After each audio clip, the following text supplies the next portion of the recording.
Sasria ensures that when things go bad, Sasria makes good. The pressure is on, and the stakes have never been higher. 20 young professionals, real-world insurance challenges, and one chance to prove that they have what it takes to become the ultimate ambassador in the short-term insurance industry. Every single decision counts. Every move is watched. The question is, who will rise and who will fall? My name is Tapela Mugwena, and this is The Insurance Apprentice.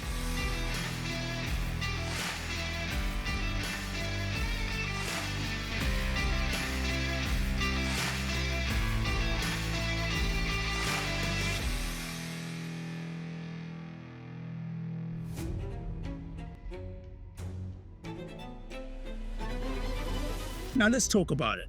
Short-term insurance protects what matters most. Because when accidents, disasters, or unexpected events strike, your future could depend on it. Behind the scenes, of course, insurance professionals are hard at work mitigating risks and keeping our lives on track. After a nationwide search, over 160 industry professionals entered and only 20 made the cut in the hope to become the next insurance apprentice and stand a chance to win close to R1 million worth of prizes. Now they've arrived here at Aon South Africa in Sandton, and they're about to face their first real-life insurance challenge. So one of the reasons why I entered was to challenge everybody else. I like to win. If I can try and win it, why not? Winning would really validate what I've been doing all these years. I'm ready for this. Let's go, you know? I'm here to prove something for the underdogs. This is not my first time entering the competition. I'm back because I need to finish what I started. If there's a time to do it, now's the time. Now, standing between our contestants and their dreams are the titans of the short-term insurance world, our esteemed judges. They know exactly what it takes to succeed in this demanding industry. My name is Simon Coleman, and I'm the head judge on The Insurance Apprentice. My name is Nox Flamini. I am the resident co-judge on The Insurance Apprentice. I've been in insurance for 35 years. Becoming the insurance apprentice, it's very tough. I'm really looking for the candidate that I guess is authentically themselves from the word go. Each one of these contestants is really good at what they do. So for me, technical expertise is the baseline. You have to know what you're talking about. Every task has to be taken as if it's the last one that they're going to be taking part in. You have one shot in this competition to really show what you're made of. Each opportunity is make or break. Top 20. Yeah! I love it, I love it. Welcome to Aon South Africa. This is the place where you will take your first step to possibly becoming the insurance apprentice. Yeah! I hope you're ready. Yes, Yeah, I'm ready. All right. Now, the insurance apprentice will win 100,000 Rand cash from Aon South Africa, 100,000 Rand investment from Discovery Insure, a trip to Mauritius for two with 100,000 Rand from Elite Risk Acceptances, a global networking experience sponsored by Lloyd's, and 100,000 Rand bursary from Mill Park Education. That's not it. A leadership development course from Gibbs with 400,000 Rand sponsored by Insita. And of course, other top-ups to make this the biggest prize pool ever.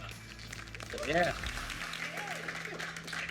Now, ladies and gentlemen, each and every single one of you represents the best of the best. The challenge begins now. It's only going to get tougher, and only the strongest will survive. Now, to introduce you to your first ever challenge on The Insurance Apprentice, please help me welcome Zanele Dintwa from Aon South Africa. My name is Zanele Dintwa. I am an executive director and people lead for Aon South Africa. Insurance is a game of trust. What I will be looking for is somebody who speaks with conviction, somebody who understands what they are saying, understands what clients' needs first and foremost, and ensures that whatever solution that they come up with is going to be the best one for the client. We live in an ever-changing world, as you know. As business owners, CEOs, executives, we have to navigate these changes on a daily basis. Your task is simple. You need to be risk advisors to business owners. You are going to select a business, identify 3 key risks that can impact that business in the next 12 months. You're going to analyze it. You're going to prioritize those risks. Most importantly, you're going to come up with a 90-day survival plan to mitigate these risks. Your task is simple to understand, but not so simple to execute. We want to see your thought process. We want to see that you are adaptable. Most importantly, we want to be confident that your solutions will keep this business afloat and set it up for success. Bring your A game today. At this point of the competition, we have gone through hundreds of applications. So if you're in the top 20, it is not time to mess around. You need to bring your best. Today, you're going to work in 4 teams of 5. You're going to come over here and you're going to pick a key, and that key will determine which business you're rescuing and which team you're going to fall into. Ladies first, actually, we're going to start with you. You can come pick your key. So when Tapelo asked us to select our keys, I was the first one. And my teammates include myself, Jessie, Karabo, KG, and Milady. So I am happy to be in the red team. It's like 1 guy and 4 girls, so like the thorn amongst the roses. Looking at my team, I'd say Morgan could be a problem. But also, I think I'm going to be a problem too for everybody else. It was surreal for me because 3 of us are from TIH. I really did not want to be in a group with not everybody from TIH, but I wanted to just meet different people because I'm quite familiar with the people that I'm in the same company with. So I was the first one to pull the green, and I got to see basically everyone in my team. So I got to suss everyone already. And this, ladies and gentlemen, forms your tribe. What happens now is over to you and, of course, the judges. You ready? Yeah. Let's get to it.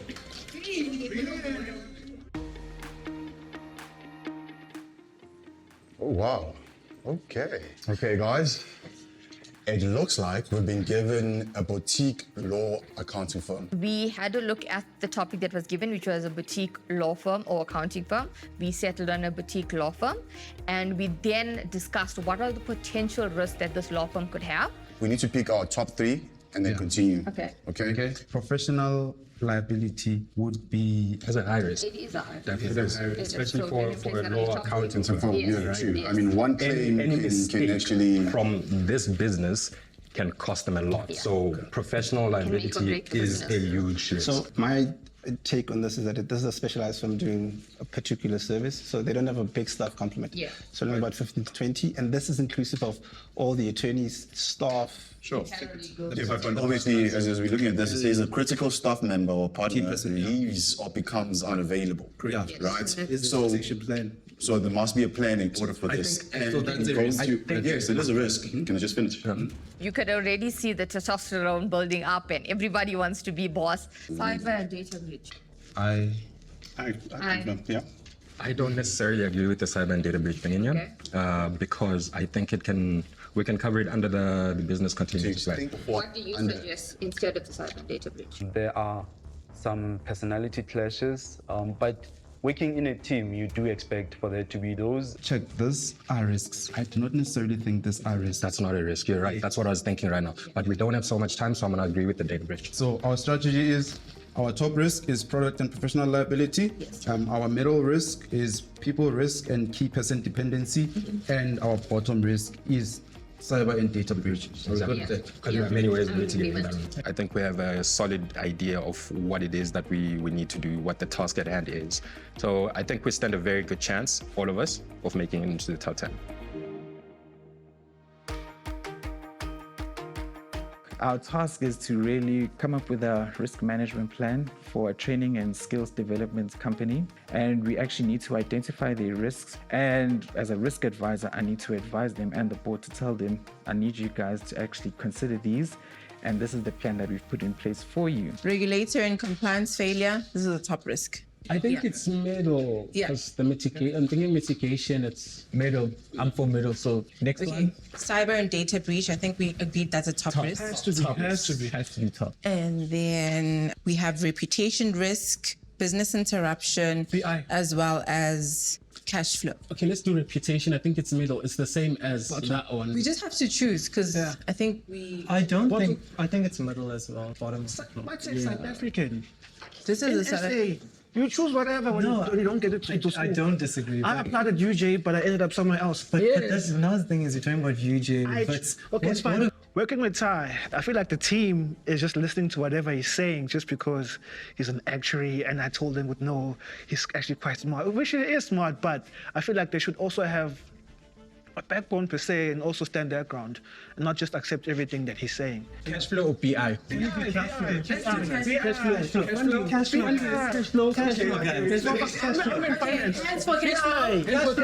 Okay, it's done.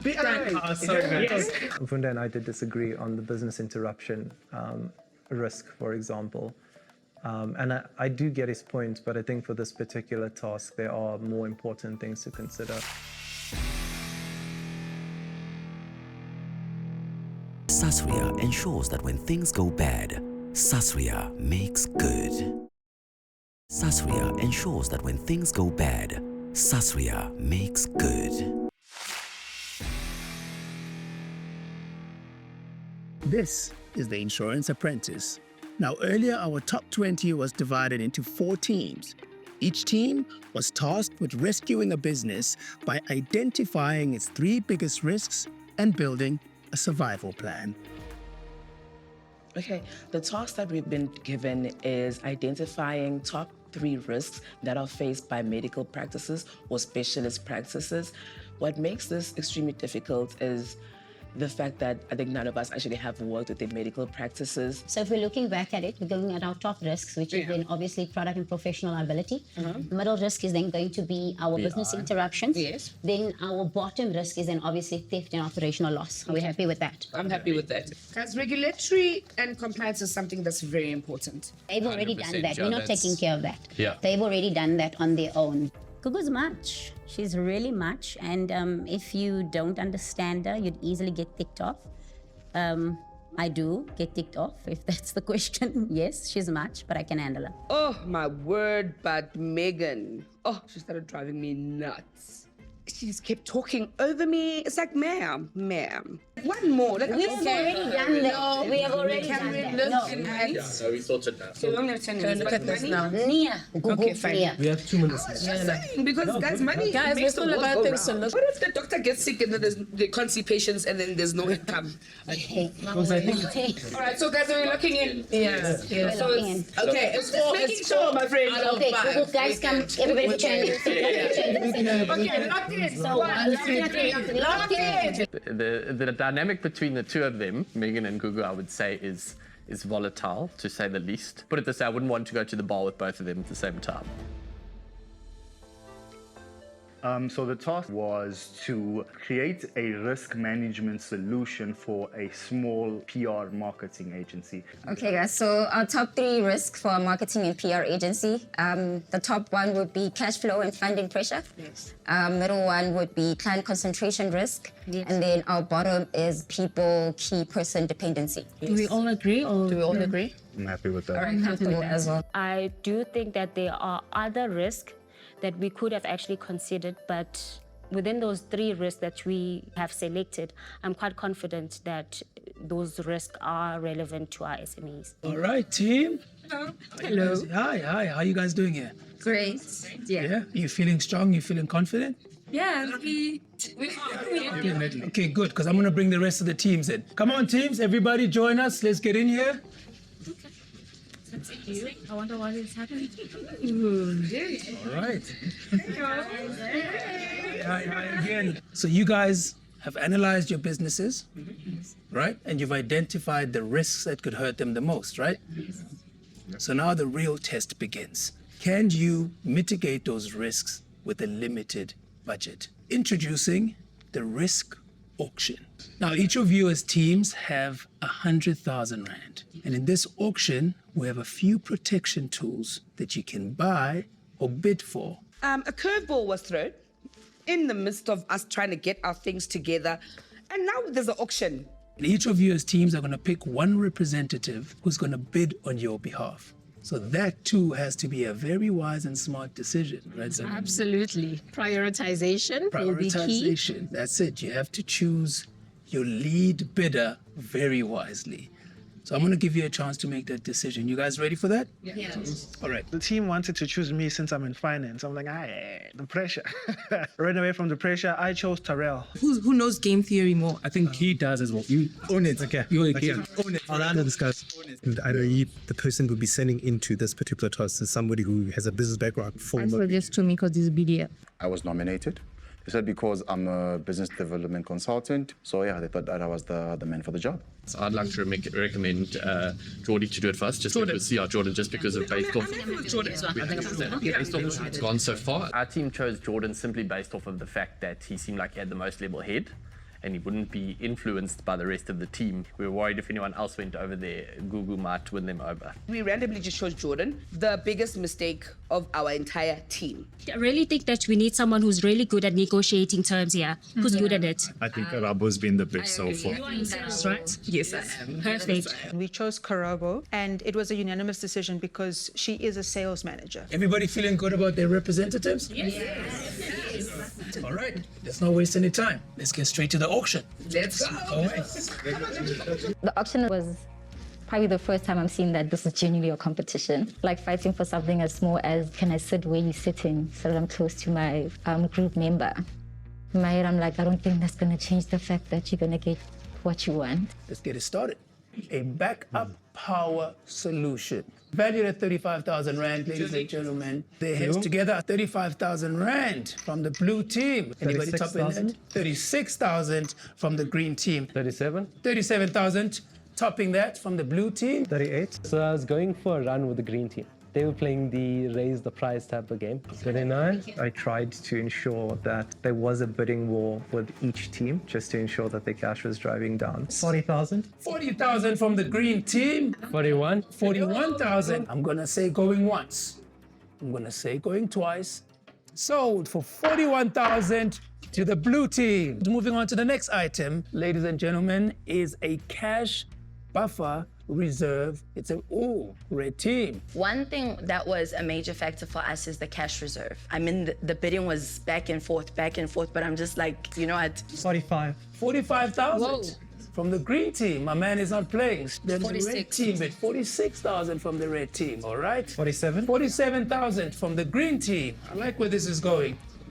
49. 49. So when Terrell started bidding on everything, 5K there, 5K there, I was losing my mind. And then one of the team members like, no, actually, I can see what he's trying to do. He's trying to bid up the prices for the other team members. Then I was like, okay, there's a reason why I chose this guy. There's a reason why I chose this guy. Going once, going twice, gone and sold, red team. Cash is king when it comes to business. So for me, that was a major priority. And moving on to the next item on the list, marketing boost. The second thing for us was the marketing booster, because we are dealing with a marketing agency. So they need to be able to market to their clients. And sold to the red team at 20,000 Rand. Although we went broke. Next item, a basic cyber hygiene kit valued at 30,000 Rand. At the auction, I really think Jordan did a dismal job. I'm sorry. The product we need the most. Jordan. It is gone. There's honorations in the back. Oh, did you buy it? No. Gone for 51,000, sold to the green team. In the auction, we did get both the items that we really wanted. We only ended up with 2 items, so essentially what we got is what we wanted to bid on, with the advantage of wasting other people's money. So always a positive. Next item, reputation response plans. Yellow team. Let's get it. Has an entry for us at 15,000 Rands, the starting bid. Any takers? Anybody raise them some? Going once, sold to the yellow team at 15,000 Rand was bid. I believe all the items that we actually picked were crucial and detrimental for our pitch. The other ones did not relate to our business. Next item is a security upgrade valued at 25,000 Rand. That's a starting bid. 25,000 Rand. We've got an entry from the blue team. Jordan has arrived. 25,000 Rand for security upgrades. Going once, 25,000 Rands going twice. So we did get the items that we really wanted in the auction. There was one that we were holding out for, or one that we thought could be better, and which never arrived. But the two that we secured, we're happy with. All right, ladies and gentlemen, that concludes our risk auctions. Thank you. Now, all of you have a moment to adjust your risk strategies, and of course, after which you will be presenting to our judging panel, which will include the winner of the Insurance Apprentice 2025, Ukaya Mashologu, and of course our very own special guest judge, the managing director of BizPlug, entrepreneur and author of the book Entrepreneurship, the Streets and the Fight for Survival, Silobuhle Molefe. Of course, I want to make this clear to you teams. You have to impress these judges, because at the end of today, half of you are going home. I am somewhat confident in facing the judges, but really no. I get stage fright quite a lot, and the English always runs away from me, and I end up mumbling. Funny enough, I wanted to be a rapper, but my high-pitched voice couldn't cut it, and my mumbling when I pronounce words, so I'm very nervous about that. So we'll see how it happens. Sasria ensures that when things go bad, Sasria makes good. Sasria ensures that when things go bad, Sasria makes good.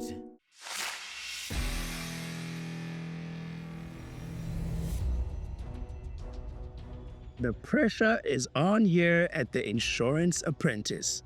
Now, earlier, our top 20 had to devise a risk strategy safeguarding a South African business.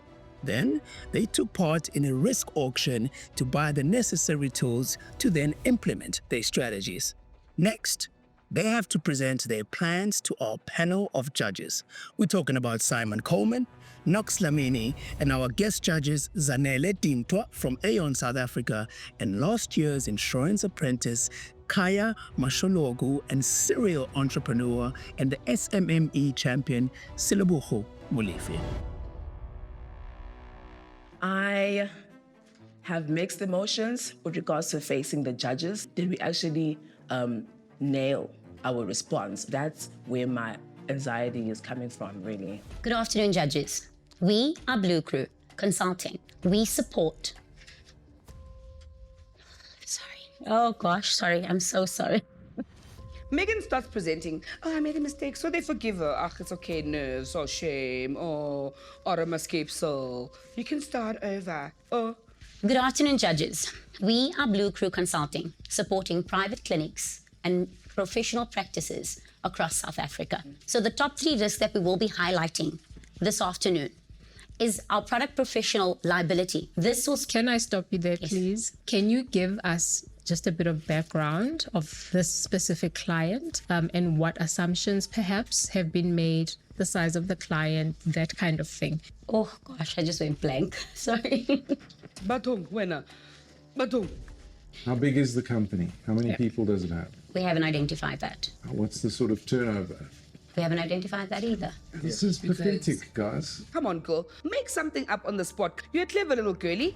It's like we're sitting in a correction session, not a presentation. So we're basically looking at 3 risks that we've identified within the industry. On top of our list, we have our product professional liability. Secondly, we've highlighted our middle risk, which is then our business interruptions. Lastly, we have theft and operational losses, and this is our bottom risk. Our client, a dental clinic orthodontist, is what we built the profile around, and we assess their risk as medical professionals. Professional indemnity cover and medical malpractice is our top tier risk. A single claim can dismantle a business. And as a medical practitioner, we know that part of compliance, they need professional indemnity. We put together a small-scale cover to ensure that they are able to mitigate against claims, as well as a all-risk cybersecurity solution insurance cover. Okay, well, those premiums are definitely revealing more about the size of this business than you have. So when Simon made that comment about my slide and how it articulated more about the business, I tried to bring as much out of that slide as possible to set up my colleagues for the rest of the presentation.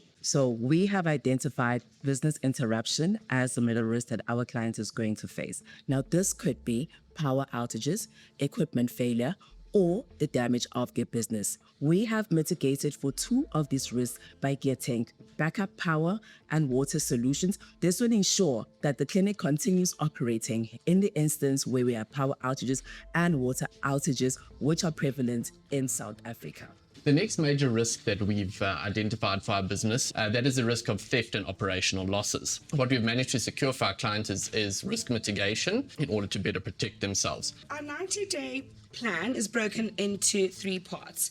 So from day 0 to 30, we want to make sure that our medical professionals are trained.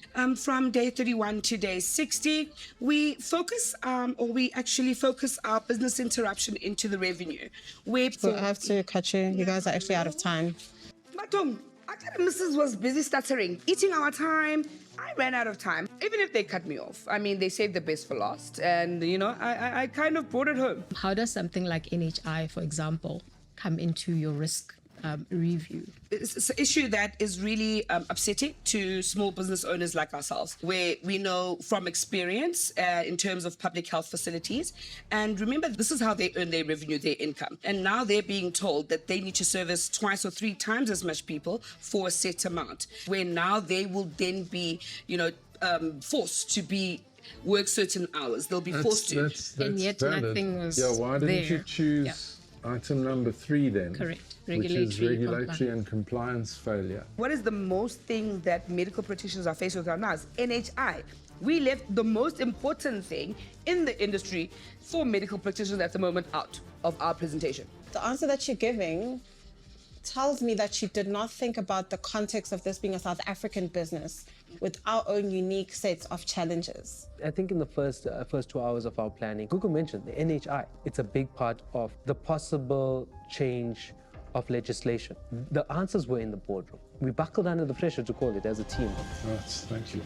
You may go. Thank you, Dad. Thank you very much for your time. Have a lovely afternoon. I presented well on a personal capacity, and I think in terms of responses that I gave to counter the judges' questions, it gave us a saving grace. For the mere fact that they couldn't articulate, what their business is, it was just up in the air. They were not clear on who's the customer and what problem they're solving for the customer, and that kind of... Their plan today was to do an industry sector presentation.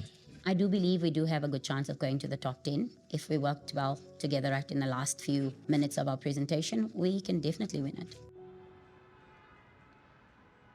I believe that we did well, given the time that we were given. Our presentation had obstacles. There were advantages, but also, as highlighted by the judges, obstacles. I think your plan is super complicated. I'm sitting here, I've been in insurance for 35 years, and I'm struggling to understand particularly how this business continuity strategy works. Can you guys just tell me, as risk advisors, what assumptions were made about the characteristics of this law firm? How many employees? What's the turnover? Because I think that's going to inform a lot of the recommendations that you bring forward. Valid concerns from the judges. Unfortunately, or regrettably, we did not present the numbers quite well, so we could have done better. So it has about plus minus 20 people, 15 to 20 people, and the turnaround revenue will be plus minus 1 million annually. I wish I had heard this earlier. The judges were very savage. You left a lot of plot points open, and that's on you. I think it tipped the ship. The ship was going well, and then that kind of was the turning point where the judges started doubting. I wanted to let you know that I think your plan is theoretically beautiful, but lacking in practical feasibility. Thank you very much. I'm an optimist. I'm hoping that I did enough for the next round. But if I didn't, it's a learning curve, but I do feel safe. I think they were making up those assumptions on the spot. Dumi at some point said, this company's probably been in existence for the past 5 years. That makes no sense, which is not really good. They also just lost me in the beginning. It was, like I say, very practical, a lot of terms and Textbook jargon. stuff. Yes, and I'm expecting you to tell me what the stuff means, how it translates practically to my business, and it just never came. The first two teams have already felt the pressure, and they've come to understand why these judges are the industry experts they are. 2 teams remain. Will they impress or will they fall short? Stay tuned. The time for better risk and people decisions is now. Aon. The time for better risk and people decisions is now. Aon.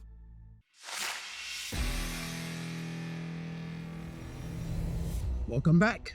This is The Insurance Apprentice. Our top 20 are faced with a real-world test, creating a risk strategy for a South African business. 2 teams have presented so far, 2 more are still to come. Will the next team deliver? Let's find out.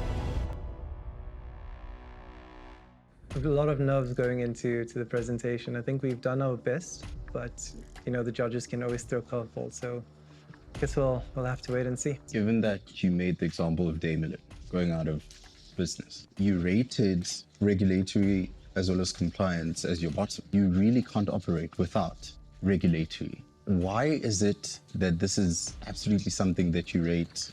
Lost. Yeah. Part of the compliance, you need to have the money. You need to show the government that, okay, in our cash book, this is how much you have. Kanye did ask me a question and Mfundo jumped in. It did take me by surprise, but to be honest, I had a lot of speaking opportunities, so I'm happy that he had a chance to voice himself. My worry with this logic is that you're talking about 30 to 50 employees for a business that makes than Less than a million. per annum. I think there's too many assumptions. In fact, I don't even think they're assumptions. I just think they're guesses that you made here. And I worry about that. To piggyback off of that, I have a massive problem with this risk management strategy. And I'm looking at you, Ranzo. You said that this is a people-driven organization and it's a cash flow sensitive business. That is true for every single business in South Africa. First of all, we had to create this business and we're of the assumption that, the board of directors don't really know much about risk mitigation. So our response to the question was to try and simplify it so that people watching can also understand.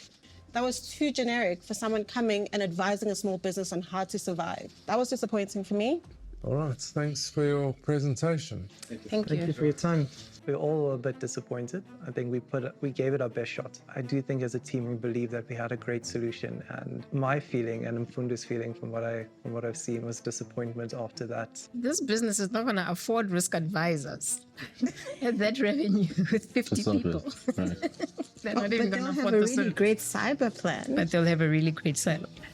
All right, red team, you feeling good? Yeah. All right, then. I wish you well. Thank you.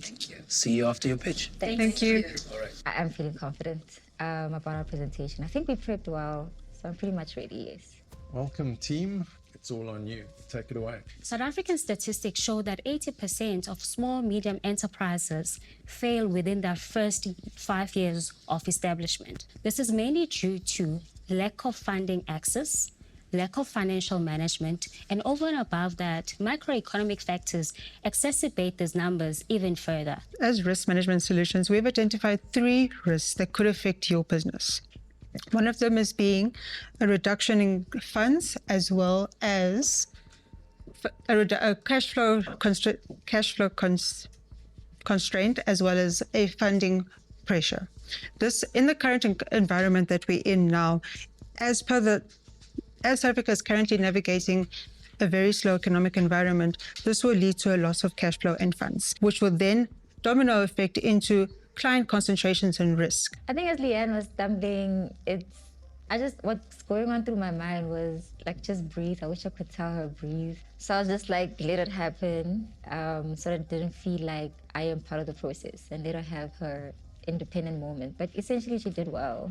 Part of our solution to respond to cash flow risk and people risk is to actually offer a reserve booster. And then our solution is that you put that reserve booster in something called a contingency policy. Secondly, you get benefits of having a structure that's curated for your business. So you don't have to essentially go to a traditional insurer today, but we have set the funds potentially that will help you when you go into the traditional market. So the next risk we've identified is client concentration risk.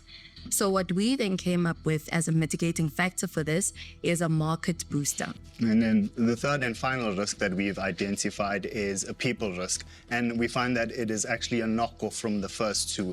When you don't have sufficient cash flow or you lose that critical client, you often lose your key people in the environments. And we believe that our two solutions will also speak to the third one. So they all work together hand in hand. And I believe this is a perfect solution for an SME, especially in the marketing segment, to have not only as a fail-safe, but also as a driver to engage them to get more business. Your presentation doesn't seem to have any suggestions of any insurance solutions. Did you discuss insurable issues or insurable exposures at all as a team? We mainly focused on the risk mitigation part of the.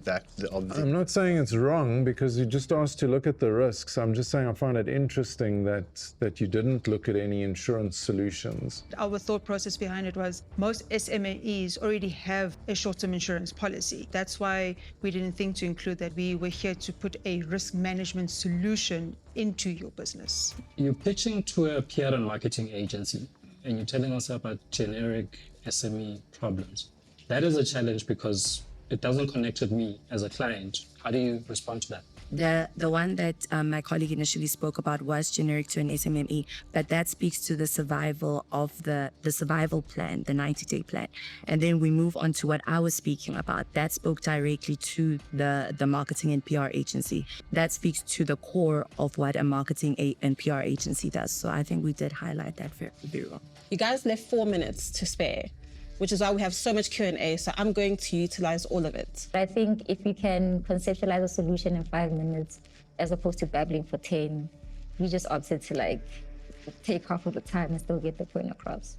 Let's play a little game and say, when we asked you guys to build a 90-day survival plan, there's a scenario where all these risks could have hit at the same time. What are you doing in the next 90 days to save this business? Talk to me about what that survival plan looks like. So Knox, you're referring to day 91, but we're not rocking up at day 91. This is actually our pitch to you. So once you've said to us, okay, you're confident in our plan to keep you afloat, we're not just going to disappear into the void. Our solution didn't have much of an insurance aspect, but I think we're trying to add a layer to say we don't just cover perils. We are also involved in your risk identification, you understanding your problems. I didn't think your presentation was bad today. So yeah, I'll leave you with that. Thanks for your input. You may leave. Thank you. Thank you. I do think I'm going to go through to the top 10. The solution that I contributed to was different from what everybody knows, including my team, actually. And because it's something different, I believe it'll be standout. I'd be shocked if I don't go through. I thought they were quite innovative. I thought it was also brave not to mention any traditional insurance products. Yeah, there were lots of holes in it as well. I think the absence of a 90-day plan for me is still a problem because that was actually the question. Part of the brief, yeah. They spoke stuff, yes, we can see how it connects, but what is the actual plan? The pitches are done, and the judges have seen it all. The question is, who impressed and who's heading home? Stay tuned and find out.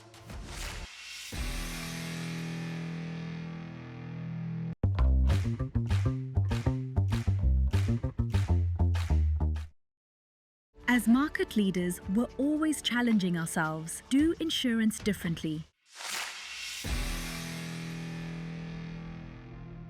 Now all 4 teams have presented, and now it's time for our judges to make the difficult decision. I had high hopes for him when he started. Yeah, I thought he was also a little bit weak.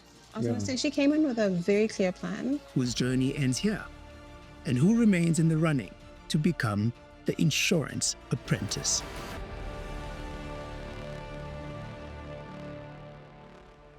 Now, the judges have asked to see you guys in 4 groups of 5. And the first group I read can make their way to the judges. Group 1, Jesse, Leanne, Megan, Mfundo. And last, I'm ready to face the judges. I feel confident. There is a bit of nerves. I did have a little bit of a wobbly, as I like to call it, so no, I'm a bit worried. I am somewhat confident in facing the judges, but really no. You've entered a competition that many don't enter because they don't want to stand up in front of us judges here. And I know you've put a lot of passion into getting this far, and I want to commend you for the effort that you've put in today. But unfortunately, the judge's decision is unanimous, and all of you are leaving us today. You won't be going any further. You're dismissed. Please leave your keys in the box. This is unfortunately the end for me. Wasn't thinking that it would happen today. I expected it because I know I didn't show up. So I came with a lot of baggage today. I fumbled a lot, worse than the rest, so I was the weakest link there, but I'm grateful for the opportunity. And the next group paying our lovely judges a visit is Group 2, which is made up of Tyrell, KG, Jordan, Beku, and last, Asanda. Going into the judges' room, I really didn't know what to expect. So standing in front of the judges, looking at everyone's faces, knowing that I'm standing next to some really strong candidates and colleagues, yeah, nerve-wracking. And I have to say, as judges, we were probably expecting a little more than we got from most of the groups. It's never a good thing to see people with such passion having to leave the competition at such an early stage. As I'm standing in front of the judges, I can't breathe. Simon is talking slow. I'm wanting him to say something, but that was the moment and time froze. Fortunately, you're not in that group of people, and you will be spending the next few tasks with us. As soon as he says the words, the relief that came through, my back started to not ache anymore. I was feeling good, I was feeling great, I was feeling great. It's top 10, baby. Hearing that, you guys in the top 10, just, it was like all the weight in the world was lifted off my shoulders. I think I don't need to see my cardiac doctor yet. All right, you're gonna keep it moving. Can we have Kuku, Clement, Karabo, Carissa, and Ranzo? Oof. Standing in front of the judges as they're about to deliver the deliberation. The poker face, eh? They give nothing away. Can I have Gugu, Clement, and Karabo please step forward? Jeez, this is so difficult. Yeah, I'm sorry to say, but the three of you are actually safe. And you'll be going through. I feel amazing. Absolutely amazing. Top 10, bring it on. Carissa and Ranso, I'm sorry, but this is the end of the road for you. Thank you. It's a bit disheartening being eliminated, but I'm still young and I can always come back again next year and prove myself. I did not expect to not make it to the top 10. But yeah, the talent is quite crazy. So, yeah. The last group, my lady, Morgan, Dumi, Shane, Simple Man. Let's do it. Let's do it. It has dawned on me that this just got real. It's anybody's game. It's just up to the judges, I guess. To face the judges, I think I'm as confident as I'll ever be. I'm ready to leave it all out there and walk out of that room with no regrets. Look, the advantage of not going through any further is that you can enter the competition again. Once you're in the top 10, it's over once you're dismissed. Seppo, Tumi, and Shane, I'm afraid this is the end of the road for you. Can I ask the three of you just to bring your keys and put them in the box? Now that I've been eliminated, I'm not going to lie. I'm a bit down. It doesn't feel good. Very disappointed, to be honest. But at the end of the day, this was a trial run. And next year, definitely you should be expecting me back here. Lady, Morgan, congratulations, you're in the top 10. You may go and join the other contestants that are going through. Congratulations. I made it to the top 10! The moment I made it into the top 10, the excitement was there, but it also hit me very hard that if I don't win this, I don't have another chance. This is it. Congratulations to our top 10 in the running to becoming the insurance apprentice. Before you celebrate, there is a twist. One of you holds a key that can unlock a very special advantage in this competition. One of the keys that you guys picked earlier can unlock a risk shield that you can play to give you immunity Oh, yes. in one of the next 2 challenges. Now, you may each additionally select another key from one of the eliminated contestants. Play your cards really close to your chest because this type of reward can put a serious target on your back. You guys ready to pick your keys? Yes, we are. All right, you start, my lady. There's always curveballs when it comes to TIA. So in the box, it's immunity. It gives you a different opportunity. I think it's major. I mean, who doesn't want immunity? I think my keys were swapped. I don't know by who. The system was rigged. We have to keep our best foot forward. I think everybody should worry about me. Anybody that doesn't think I'm competition should plan their exit. Going forward, it's me against the top 9. Stay tuned for scenes from the next episode of The Insurance Apprentice. The influencer shindig has been overdone. I did not say influences. I hope that none of my teammates are going to be listening to respond instead of listening to understand. Everyone can ignore my points. Just check your ball. Not now. You're eating into the time of your teammates now. I was angry. No way. Unfortunately, someone has to go home today. The gloves are off.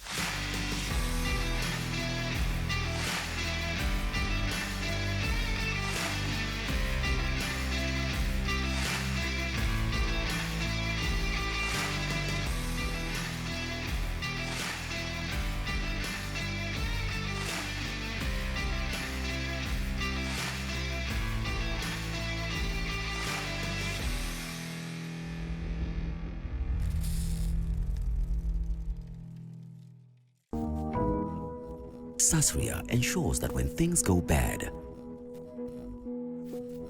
Sasria makes good.